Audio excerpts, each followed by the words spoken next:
ya, ini kuliah terakhir sebelum UTS ya, dan bahan dari saya mungkin sampai topik ini ya, yaitu topik ketujuh mengenai time varying volatility yang akan kita estimate dengan autoregressive conditional heteroskedasticity atau ARCH. ARCH ini nanti digeneralisasi menjadi GARCH. Ya. Oke, jadi kita bicara mengenai autoregressive conditional heteroskedasticity atau ARCH, ya. Dan nanti digeneralize dengan apa yang disebut GARCH, yaitu generalized autoregressive conditional heteroskedasticity. Nah, sebelum saya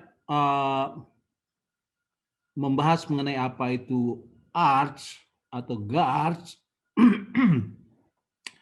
saya ingin mengajak Anda untuk mengeksplorasi data ya. Ini adalah sebagai contoh tentang volatility dari return on stock price ya. Jadi ini adalah yield atau hasil harian ya untuk stock price Nasdaq di Amerika Serikat. Oke. Ini return harian ya, return harian. Nah, kalau Anda lihat ada kecenderungan there is some period that with high volatility ya. Volatilitasnya tiba-tiba meningkat dalam suatu periode. Di periode yang lain ini volatilitasnya relatif sedikit ya kan, ini relatif sedikit. Kemudian ada yang relatif banyak dan relatif banyak ya. So considering this fact, kita perlu memodelkan volatility ya. So far yang kita modelkan adalah return ya. Kalau Anda ketahui misalkan return-nya adalah misalkan 1% per hari on average ya kan, ya yang kita estimate adalah return-nya ya. Kalau return kita bicara misalkan average return ya, average return more or less like this ya, average return-nya kan. Nah, there is not much information about the return karena return-nya hampir konstan ya, hampir konstan. Average return ya. Tetapi if we talk about volatility, then there is much question ya about the volatility. Ya. Karena volatilitas itu basically up and downs-nya return ya, up and down-nya return. Ya. Sedangkan return-nya sendiri itu cenderung on average ya, average return-nya cenderung konstan. Jadi we need to have more concern on volatility instead of just mean atau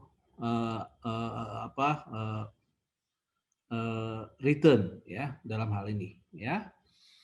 Oke. Begitupun kalau kita lihat di Australia ya, kalau Anda plot juga seperti itu ya. Begitu juga kalau di UK atau di Inggris ya, ada some period with high volatility and low volatility. Ini low volatility ya kan, but this is high volatility ya, very clear ya. Begitupun juga di Jepang atau Nikkei Index ya. Oke. Nah kalau kita lihat di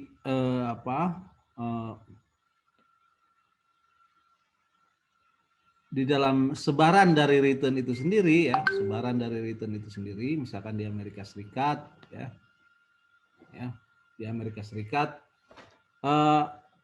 ini kelihatan sangat tidak normal ya.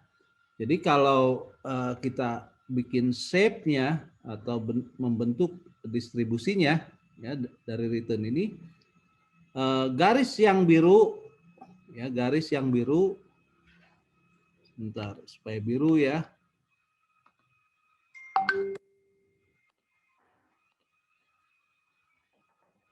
Sebentar. Garis yang biru ini adalah normal distribution ya. Yang biru ini adalah normal distribution. Oke.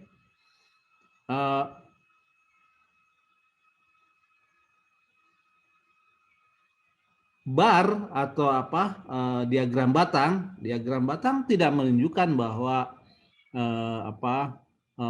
distribusi dari return itu mendekati normal. Jadi distribusi dari return di Amerika Serikat, Nasdaq ya, itu seemingly not normal, kelihatannya tidak normal. Dengan distribusi seperti ini ya, kalau kita gambarkan membuat smoothing ya, kira-kira akan seperti ini.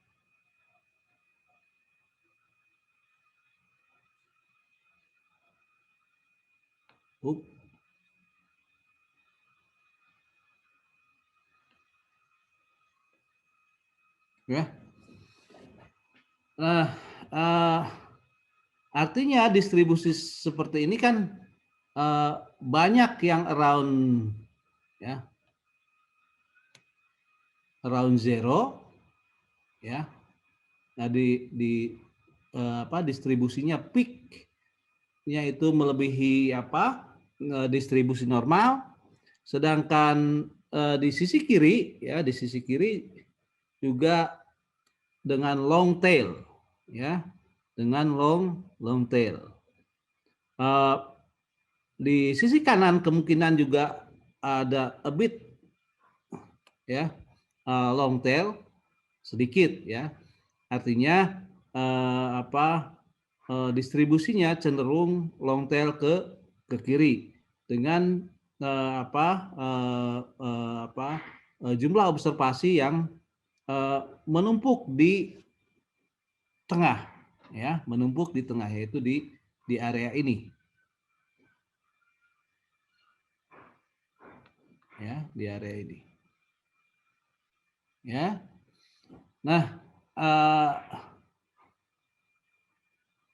jadi dengan distribusi semacam ini kita sangat perlu untuk menerangkan distribusi dari return. Bukan hanya return-nya itu sendiri, tetapi justru distribusi dari return-nya. Artinya kita bicara tentang variance ya. Kita bicara tentang variance. Oke. So dari dari kedua gambar ini saya ingin stress out bahwa we need to model volatility instead of mean atau instead of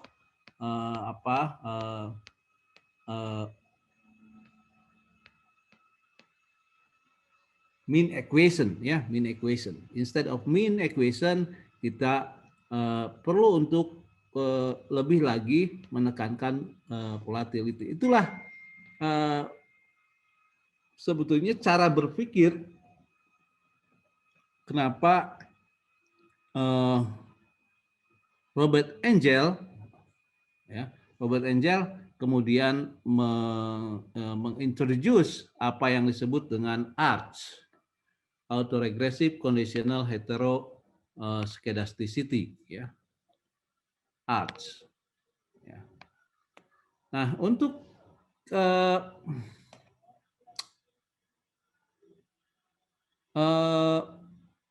memahami apa basic idea bagaimana kita memodelkan variance atau volatility, ya, saya ingin membandingkan AR1 dengan ARCH1, ya. Oke.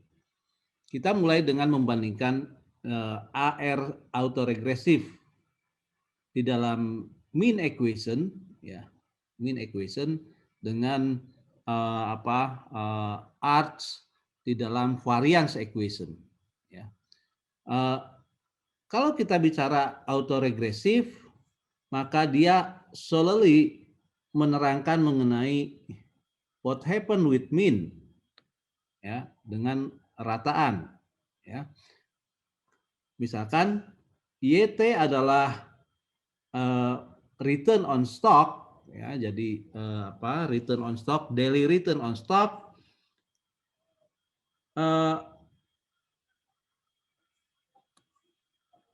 pi di sini, pi, ya, pi adalah apa yang kita sebut ini adalah mean atau rataan dari, ya, rataan dari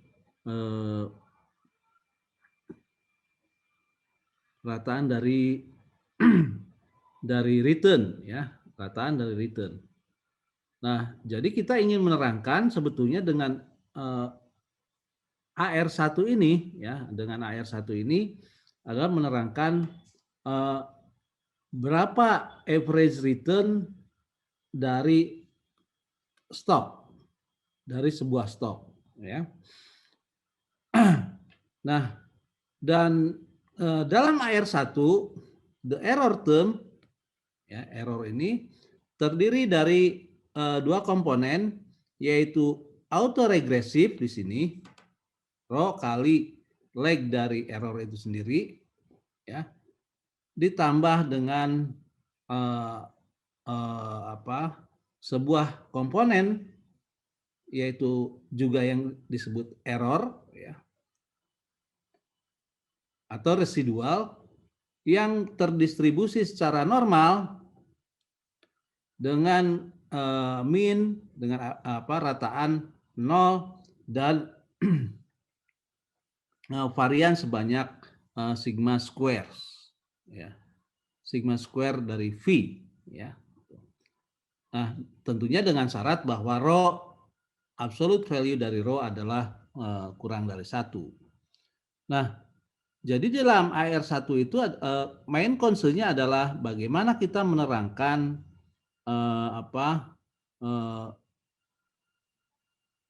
return atau average return, ya, average return. Nah, kalau kita breakdown, ya, atau kita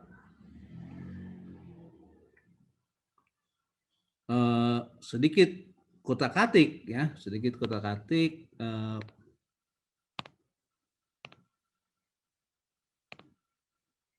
maka YT minus 1 itu sama dengan theta plus PT minus 1, ya kan?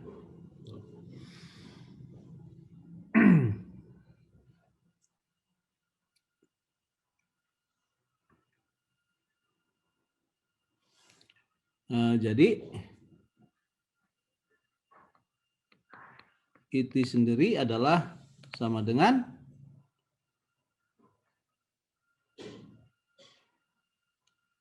rho dikalikan dengan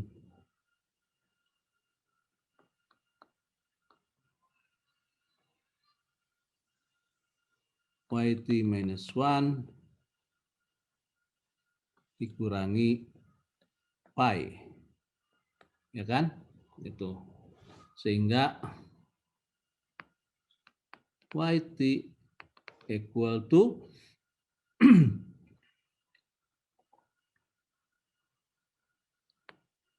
rho yt minus 1 ya plus 1 minus rho tambah pi kali pi plus et minus 1 ya.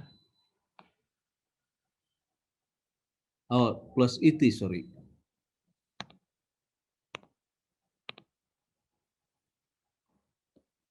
Oke. Nah, jadi walaupun kita memasukkan apa autoregresif proses di dalamnya, tetap yang kita terangkan adalah apa yang disebut dengan mean equation. Artinya kita menerangkan average dari return, ya. Tetap kita menerangkan mengenai average dari return, ya. Oke. Nah, karena itu Robert Engels, ya,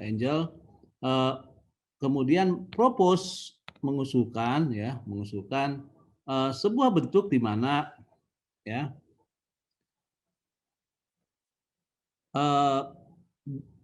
di dalam system of equation ya terdapat dua equation, yaitu equation yang pertama yang ini tetap dispesify sebagai mean equation, dan komponen yang kedua adalah disebut variance equation, ya, variance equation, dengan asumsi bahwa HT ya HT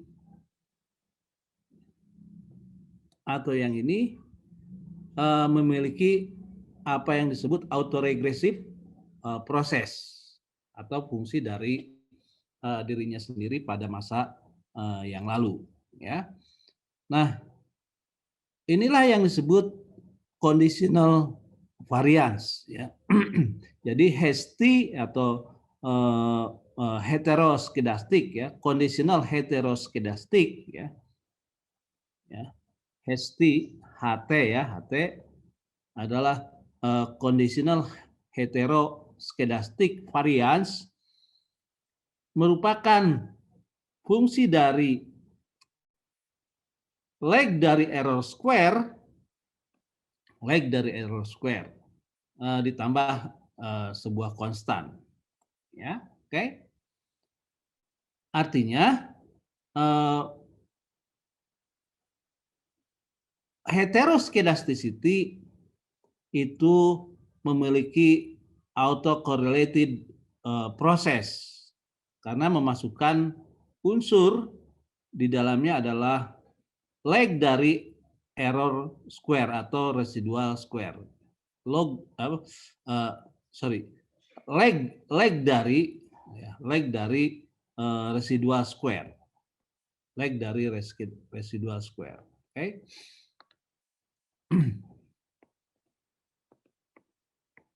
Oke, sekali lagi ya. HT atau yang kita sebut dengan variance equation yang di sini adalah conditional variance yang heteroskedastik, dan heteroskedasticity-nya itu merupakan fungsi dari leg dari residual square, ya, atau residual kuadrat ditambah dengan sebuah konstan. Nah, kalau yang di atas di sini, ya, kita menyebutnya conditional mean. Ya, theta itu adalah conditional mean. Kalau yang di bawah di sini adalah conditional variance. Oke, jadi arch teknik ya ini memiliki dua komponen, yaitu conditional mean dan conditional variance. That is basically the idea, ya, yaitu tidak hanya dia itu mengestimate mengenai conditional mean, ya, tetapi juga mengestimate conditional variance. Oke. Nah, modelnya ini ada empat model ya, 4 model, yaitu yang disebut mean equation atau kita ingin mengestimate apa yang disebut conditional mean,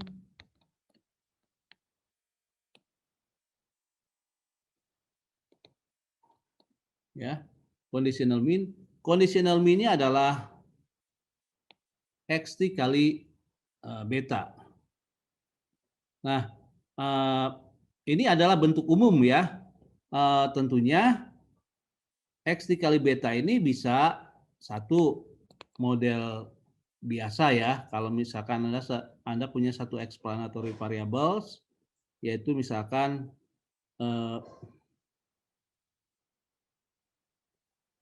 beta 0 ditambah dengan beta 1 X1, ya kan? Ini model yang umum ya. Kalau Anda punya banyak X-nya, tentunya terus ditambah ke kanan. Model linear biasa ya. Yang kedua bisa jadi hanya beta 0 saja. Ya, seperti model yang di atas ya, yang di sini.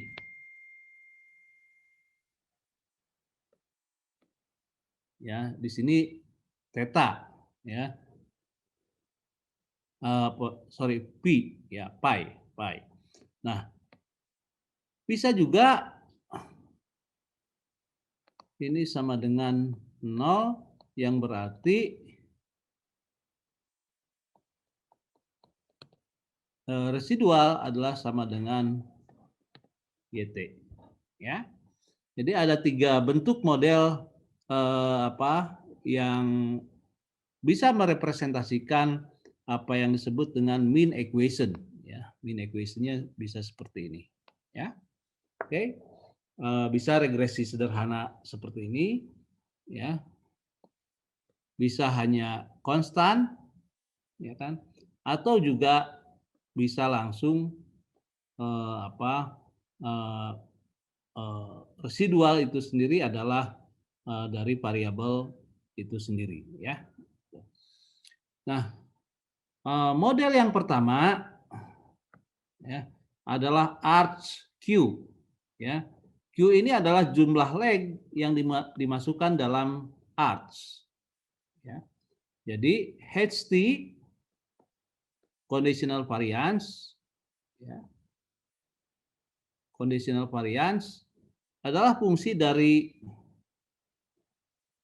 leg dari residual square sampai leg yang ke Q, ya, ditambah dengan sebuah konstanta.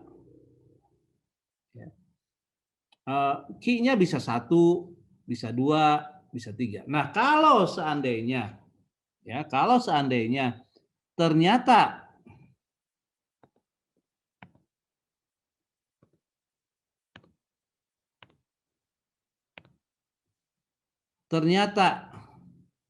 ini tidak signifikan, sampai sini tidak signifikan, ya kan?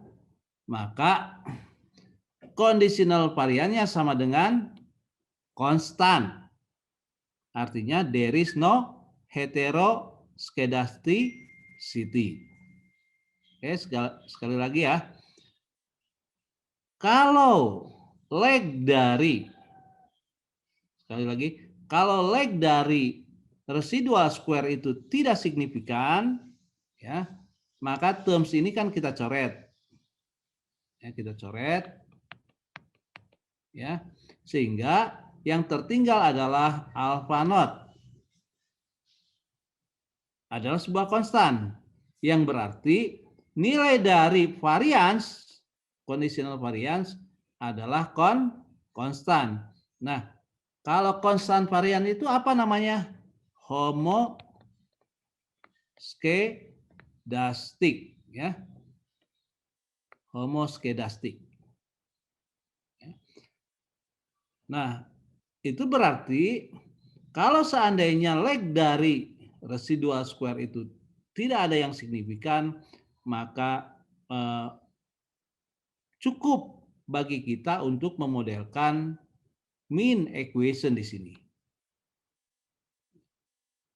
Karena tidak ada heteroskedasticity. Ingat ya, dari namanya kan ARCH itu adalah autoregressive conditional heteroskedasticity. Conditionalnya conditional variance yaitu HT, ya kan, yaitu variance pada saat T, ya, yang tergantung pada leg dari residual square, ya, dan sebuah konstan.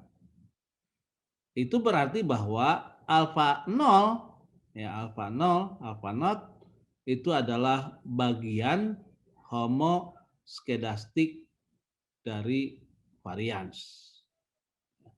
Kalau ternyata bagian heteroskedastiknya ini tidak signifikan, ya, maka kita cukup mengestimasi mean equation di sini, ya, mean equation. Oke.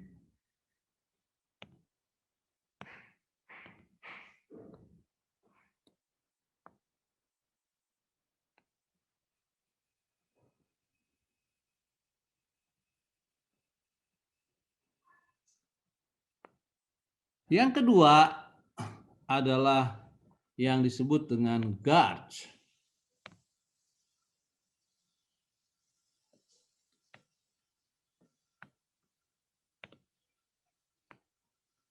Atau generalized autoregressive conditional heteroskedasticity.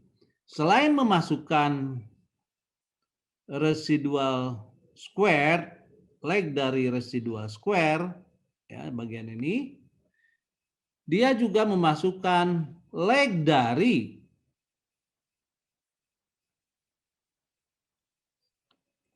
conditional variance dengan jumlah leg sebesar P. Ya, makanya di dalam GARCH ini ada dua komponen, yaitu autoregressive proses, ya, dari conditional variance, yaitu leg dari variance dari conditional variance ditambah dengan leg dari residual square atau residual kuadrat. Nah, tentunya selalu ada yang disebut apa yang disebut homoskedastic part dari GARCH, ya, atau ARCH.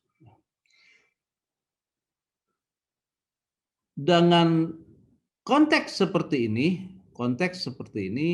maka sebetulnya bagian dari yang di sebelah sini atau bagian dari autoregresi proses dari conditional variance, ya, conditional variance mewakili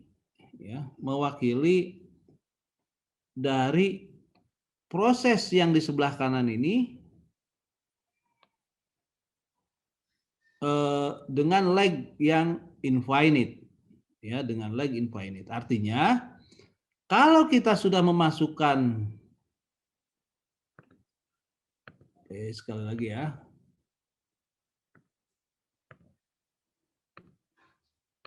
Kalau kita sudah memasukkan yang di sini, dan biasanya cukup dengan guards leg yang pertama, maka jumlah yang harus di-include di sini juga relatif sedikit. Karena bagian yang saya hijaukan ini, ya, saya hijaukan sini, itu merepresentasikan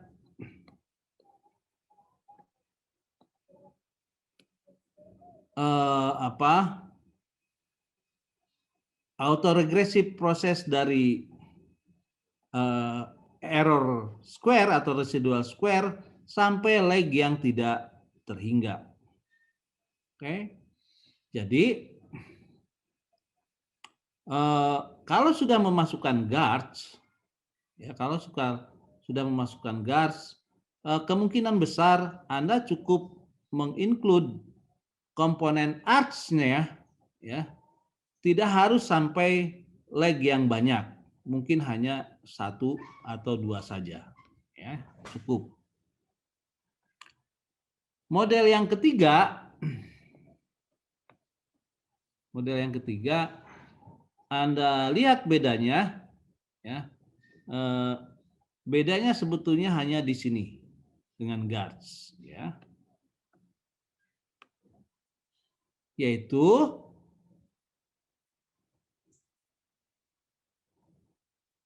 alfa D dikalikan dengan D dikalikan dengan residual kuadrat.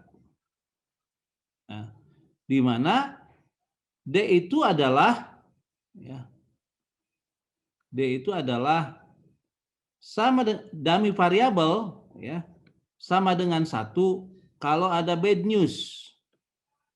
Ya, kalau return-nya, ya, atau residualnya itu kurang dari 0. Yang di sini kurang dari 0, ya.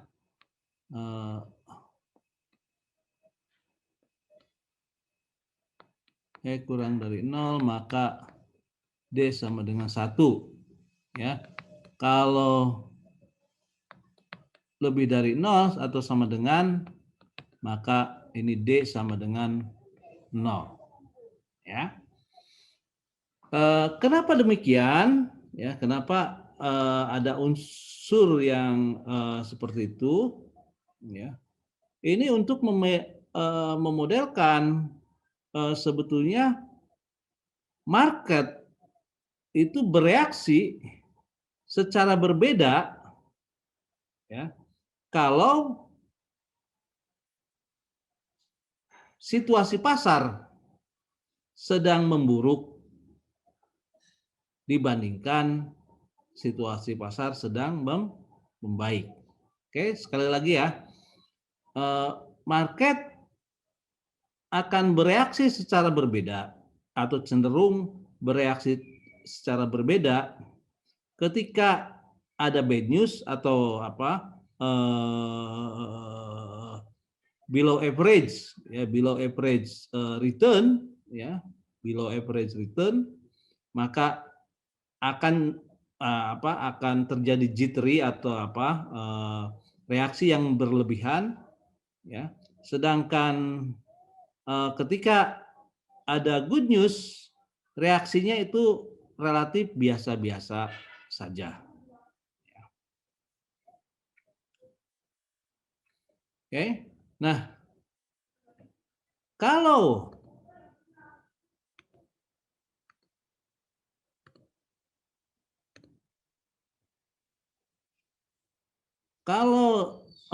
part yang di sini ini kita coret, ya,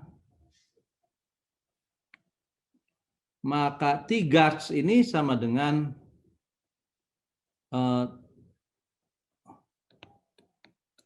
T-arch, ya. Ya, kalau ini yang coret, ya, maka T-guards ini sama dengan T-arts. Ya, saya mencontohkan T-guards-nya saja. Oke. Nah, karena ini bentuk yang lebih umum, ya. T itu apa sih? T itu adalah yang kita sebut dengan threshold, ya.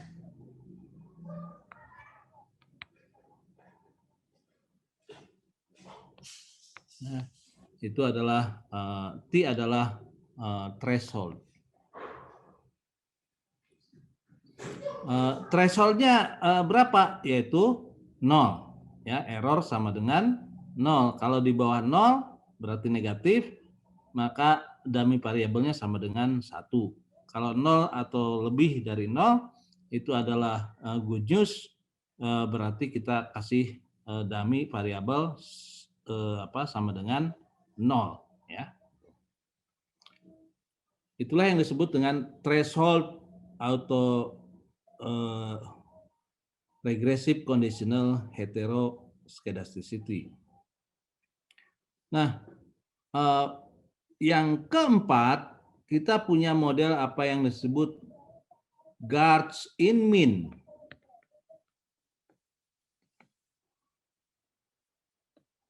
Ya, yaitu mean equation-nya, ya, mungkin saya hapus dulu.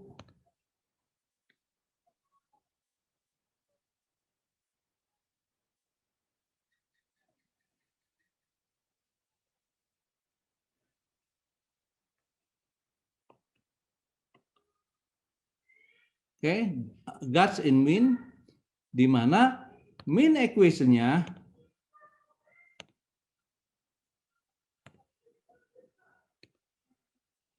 mean equation yang tadinya seperti ini menjadi seperti ini.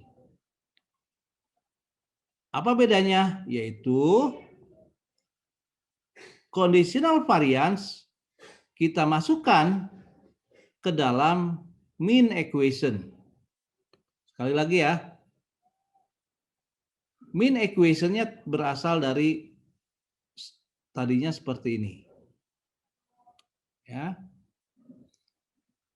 Kemudian kita masukkan conditional variance ke dalam mean equation tersebut, sehingga kemudian bentuknya seperti ini. Itulah yang disebut dengan guards in mean. Ya. M itu mean, ya.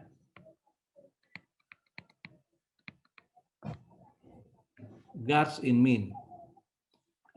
Guards-nya apa aja? Bisa arts, yang ini. Bisa juga guards, seperti ini. Bisa juga T-guards, seperti ini. Saya ulangi ya.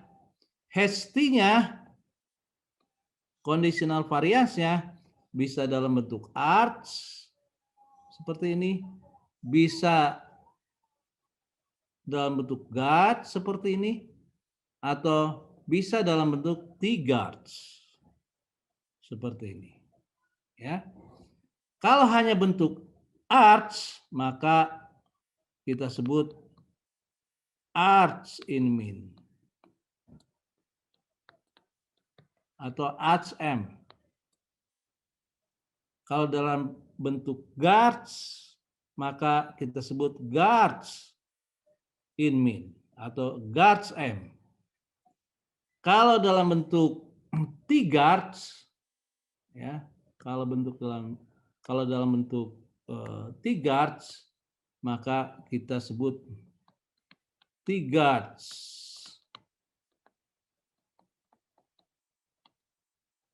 in mean. Ya, oke. Jadi kita memiliki the way of modeling yang cukup fleksibel, ya. Yang tadinya hanya plain vanilla untuk arts, kemudian plain vanilla untuk guards, ya. Kita enrich menjadi threshold guards, dan semuanya itu bisa dirangkum dengan memodifikasi mean equation. Ya. Terus kemudian Anda bertanya,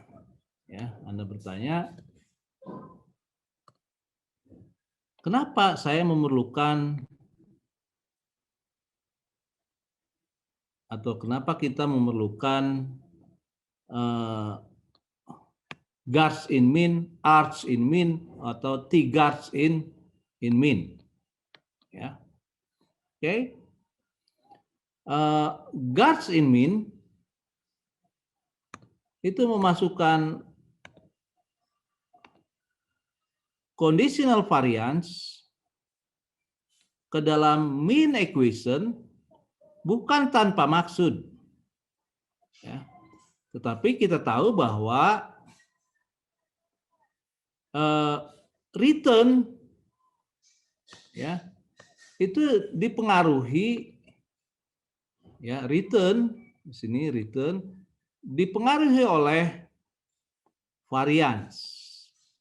Sekali lagi ya, return dipengaruhi oleh variance. Dan biasanya semakin tinggi variance, semakin tinggi return. Sekali lagi, semakin tinggi variance, semakin tinggi return. Variance itu apa sih? Variance adalah risk. Ya. Variance itu adalah estimated risk. Risiko, ya. Risiko yang kita estimate atau kita duga. Jadi semakin tinggi estimated risk, ya, semakin tinggi return. Dan itu hukum dari ilmu ekonomi. Ya, hukum dari ilmu ekonomi ya. If there is higher risk, ya, kemudian you can take higher return, ya.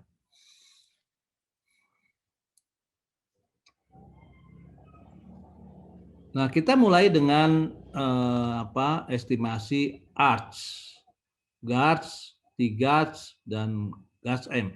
Ya. Practical guide-nya seperti ini ya.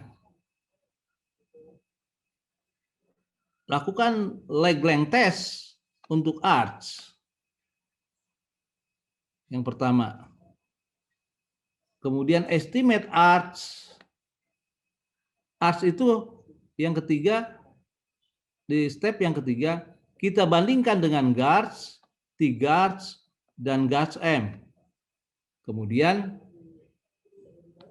setelah itu pilih yang terbaik, ya, kalau misalkan T-GARS yang terbaik, ya, atau GARS-M yang terbaik, ya kan, atau GARS yang terbaik, berarti ARCH ini kan kita coret, ya.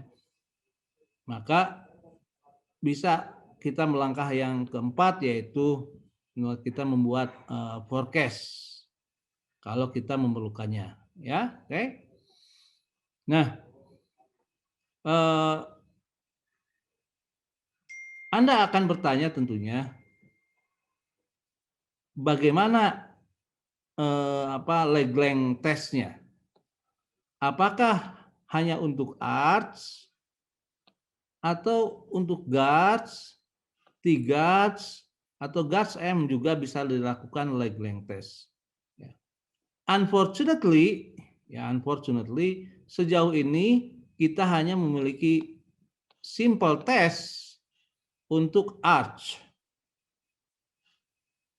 Ya, dan kita belum berhasil mendevelop leg length test untuk GARS, T-GARS maupun GARS-M. Jadi untuk leg length test kita sebaiknya mulai dari ARCH.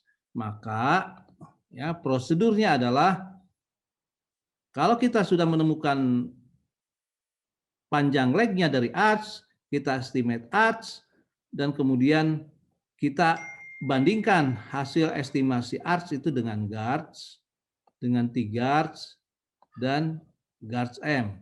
Pilihlah model yang terbaik. Ya, memilih model yang terbaiknya relatif simpel. Ya, kalau Anda pakai AIC, ya Anda pilih yang AIC yang paling rendah, ya kan? Tapi most likely kita lebih concern terhadap sign atau tanda, ya, positif negatif, dan apakah koefisiennya signifikan atau tidak, ya. Oke, kita mulai ya dengan leg length test. Yang pertama, ya, ini datanya adalah yang saya kirim tadi di eFuse, ya.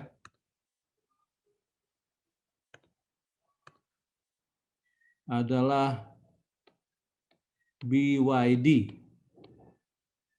ya, .wf1, ya, BYD. BYD itu adalah brighten your day, ya, brighten your day. Sudah saya share ya filenya, berupa file eFuse. Anda tinggal klik di situ, ada arts 1, guards equation, ya, guards 1 ada 3 guards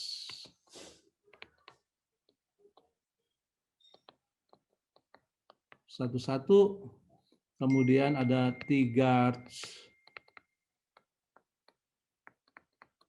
M 1, ya. Jadi Anda coba melakukan estimasi ulang dengan mengklik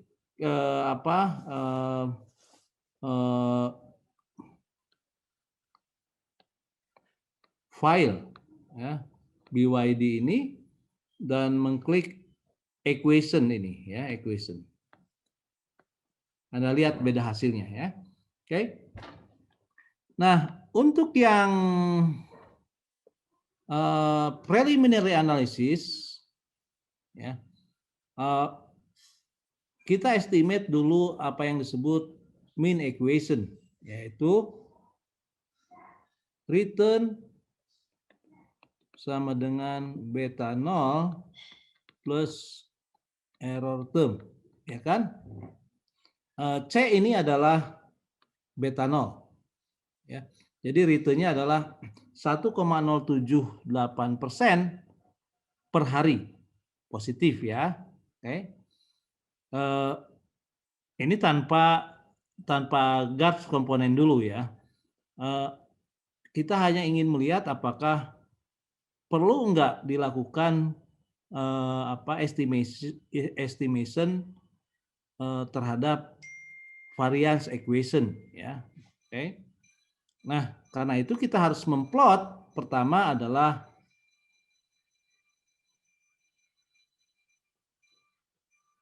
yang ini, ya.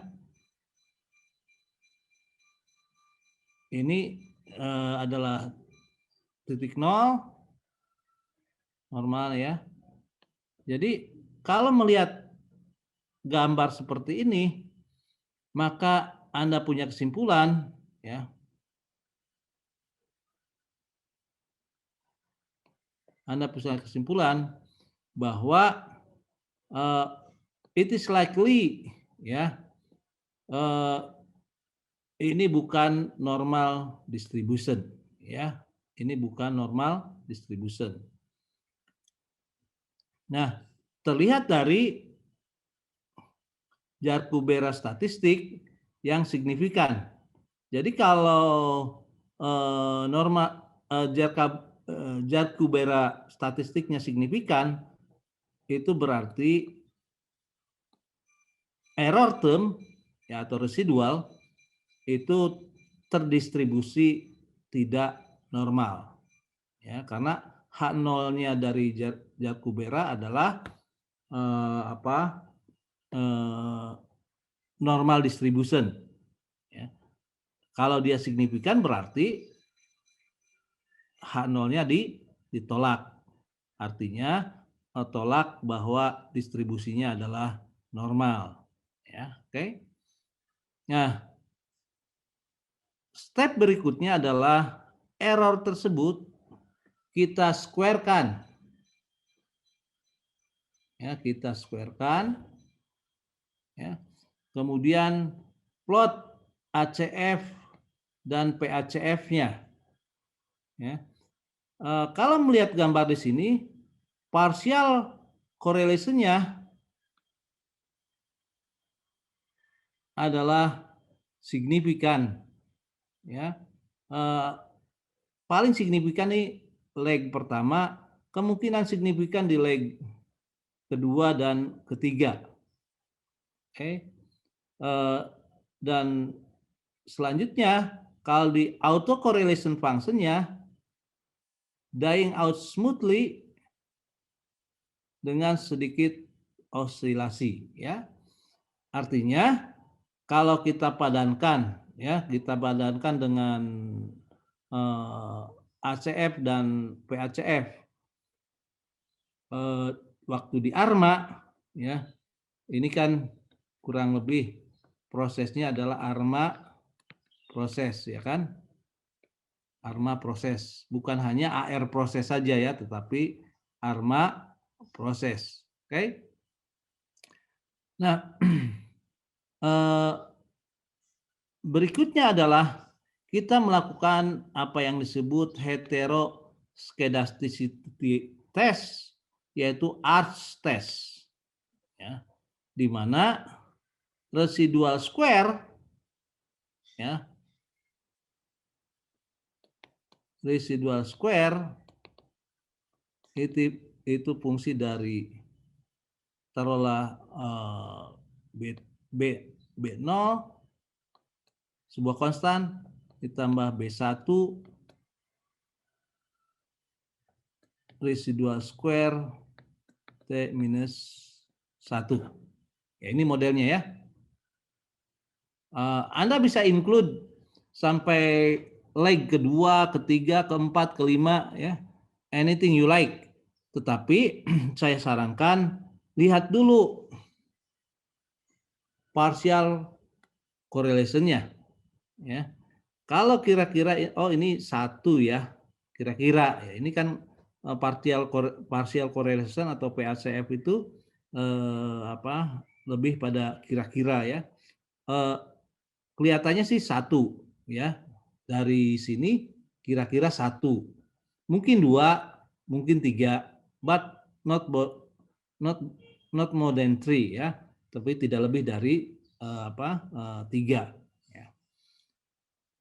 Oke, silakan Anda coba dengan model yang leg sampai 3, 4, 5 ya, dan lihat hasilnya ya.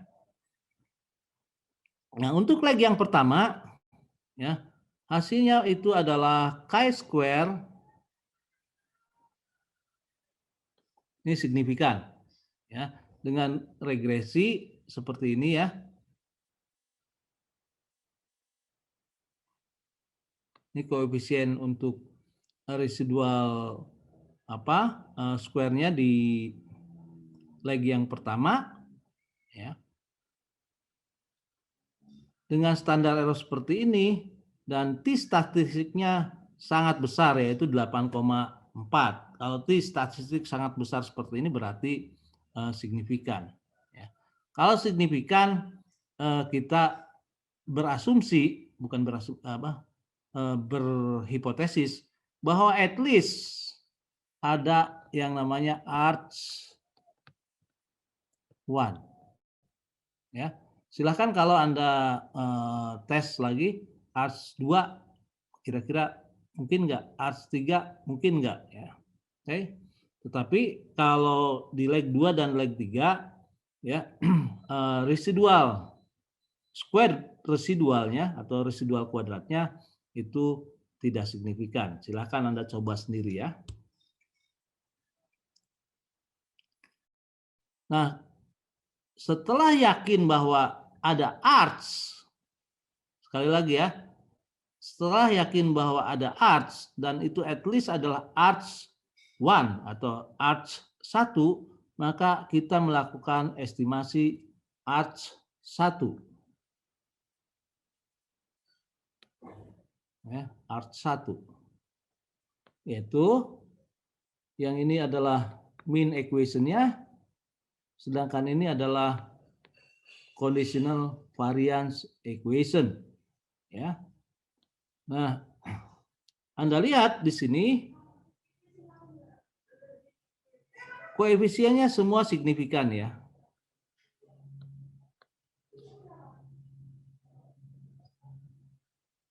Semuanya signifikan. Nah, karena semuanya signifikan, walaupun R square-nya relatif kecil ya, oke, maka kita yakin bahwa at least R1 is better ya than tanpa arts. Ya, oke. Sekali lagi ya. Karena koefisiennya semuanya signifikan, ya, ini semua signifikan, maka arts 1 is better than no arts. Ya, tidak ada arts dibandingkan dengan tidak arts ya. Oke. Jadi tugas berikutnya adalah oke, kita sudah memiliki arts 1 ya. Bagaimana, apakah kemungkinan ada guards 1-1? Oke. Maka kita estimate lah guards 1-1 dengan conditional variance, heteroskedastic variance, kita kita estimate dengan guards 1-1. Ya, oke. Nah,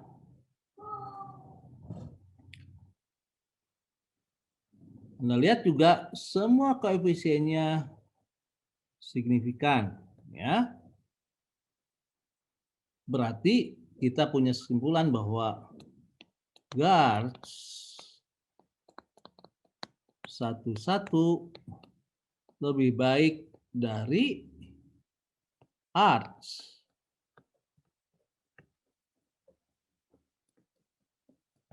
1. Oke. Nah, kalau Anda tidak ingin melanjutkan model selection seperti ini, ya cukup di guards aja cukup, ya, di guards sampai guards itu cukup, ya. Nah, tetapi mungkin Anda penasaran, ya, dengan T-guards atau threshold guards, apakah ya return pada saat memburuk, reaksi dari pasar itu pada saat memburuk itu lebih parah dibandingkan pada saat, atau lebih besar dibandingkan dengan pada saat normal atau membaik, ya. Tentunya dengan melihat koefisien di sini alfa D signifikan atau tidak, ya. Nah, ini yang alfa, ya, kita estimasi T-guards-nya 1-1, ya, 3-1-1 ini adalah alfa D. Dan koefisiennya signifikan. Ya. Itu berarti kita punya kesimpulan, ya. Bahwa ada threshold di dalam guards. Artinya market reaction, ya, reaksi pasar, ya, cenderung lebih besar karena ininya koefisiennya positif ya, positif 0,49. Cenderung lebih besar pada saat situasi sedang memburuk. Artinya sebetulnya pada saat pasar saham itu sedang memburuk, berarti ada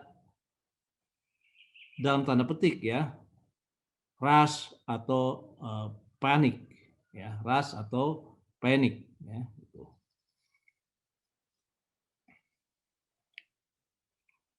Nah, kalau Anda bandingkan modelnya, di sini kan signifikan semua ya.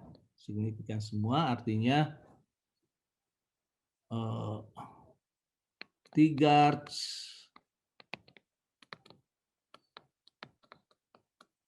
is better than guards. Bagaimana Pak kalau T-guards-nya threshold-nya tidak signifikan, ya berarti nggak usah pilih T-guards, ya kan? Pilih guards saja, cukup, ya, oke? Okay?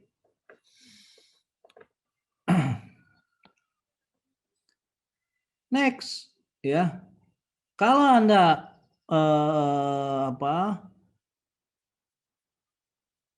cukup berhenti melakukan analisis seperti ini, ya kan? Anda bisa stop di sini.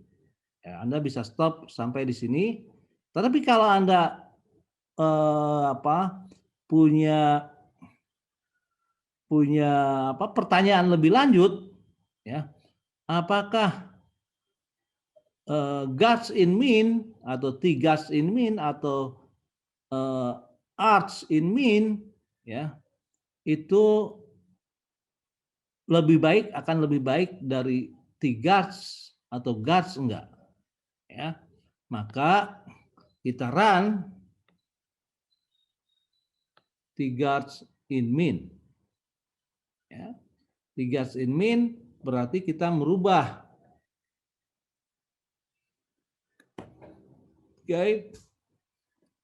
mean equation-nya dengan memasukkan heteroskedasticity, ya.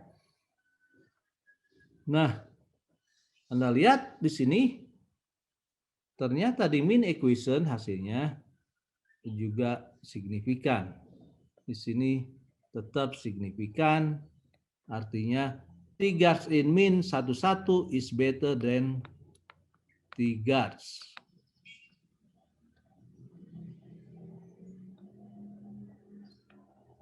Oke. Prosedur seperti ini relatif baku ya. Jadi Anda tinggal mengikuti step-stepnya mulai dari preliminary analysis step 1, ya kan? Ya.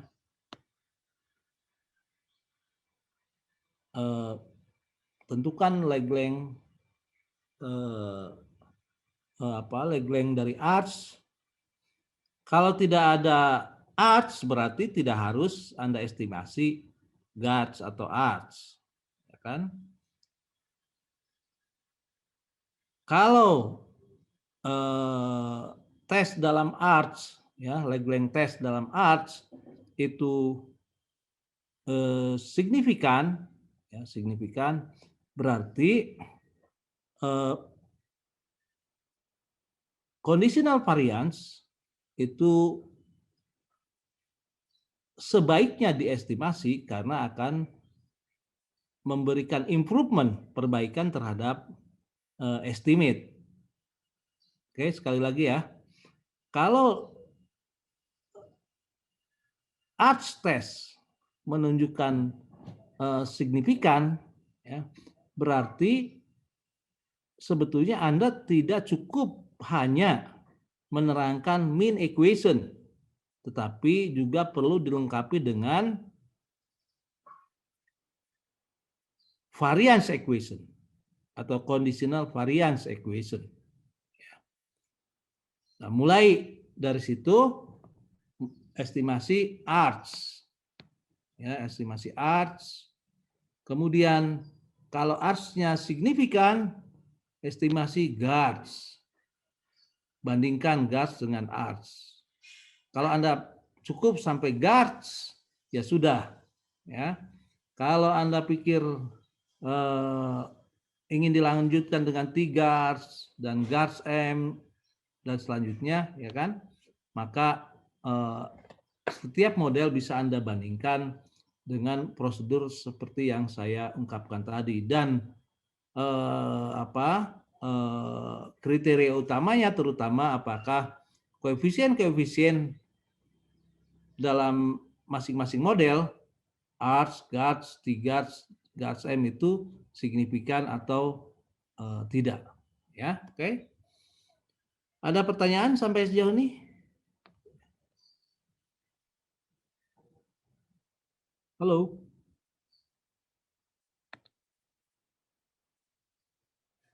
Ada pertanyaan?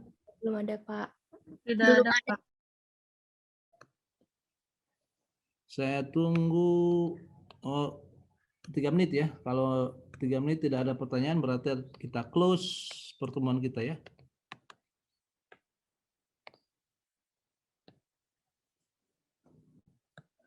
Sudah mengerti berarti kalian ya? Lumayan, Pak. Insya Allah, Pak. Oke, good.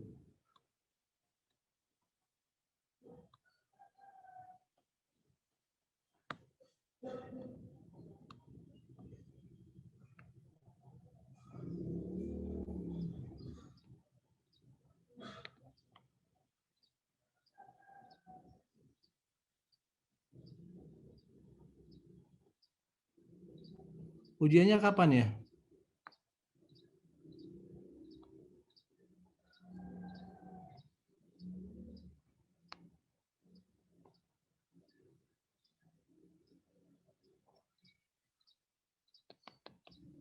Hari Kamis, Pak, tanggal 8. Oh, bukan besok ya kami, bukan Kamis besok ya. Bukan, Pak. Ini tanggal 8 ya, sip. Sekarang tanggal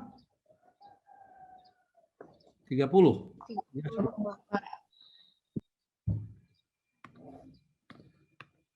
Tidak ada pertanyaan? Kalau tidak ada pertanyaan, saya tutup ya. Sekarang saya tutup ya. Iya, Pak. Pak. Iya, Pak. Assalamualaikum warahmatullahi wabarakatuh. Sampai jumpa di mata kuliah yang lain di semester depan ya. Oke, terima kasih. Waalaikumsalam. Makasih, Pak. Waalaikumsalam. Terima kasih, Pak. Terima kasih, Pak. Terima kasih, Pak. Terima kasih, Pak.